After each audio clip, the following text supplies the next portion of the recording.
Bonjour à tous. Alors, on me demande souvent la différence entre le passé composé et l'imparfait.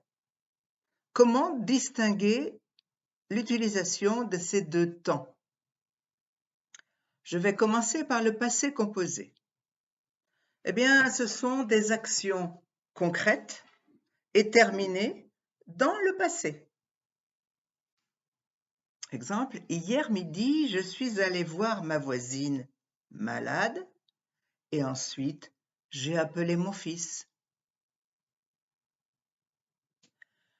C'est aussi une succession d'actions dans le passé.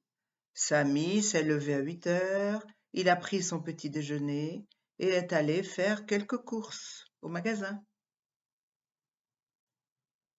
C'est aussi pour une action passée qui interrompt une autre action, qui coupe une autre action.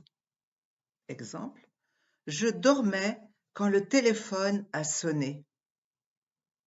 Le son du téléphone, la sonnerie, a coupé mon sommeil. Pour l'imparfait, c'est évidemment aussi dans le passé. Pour les habitudes du passé, ce qui était avant une habitude. Chez moi, je marchais tous les jours 10 kilomètres pour aller à l'école. En Syrie, je mangeais du labné. Quand j'étais petit, j'allais chez ma grand-mère assez souvent.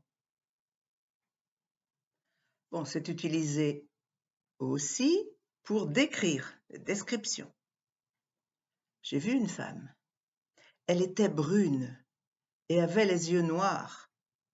Elle portait un pantalon troué.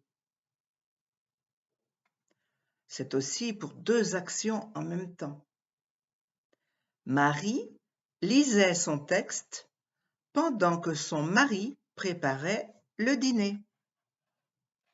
Alors dans le tableau, vous voyez ensuite ce qu'on appelle les connecteurs temporels qui permettent de dire si les choses se sont passées hier, il y a 2 ans, l'année dernière, ou si on peut utiliser aussi normalement, généralement, quand j'étais jeune, pendant que, voilà.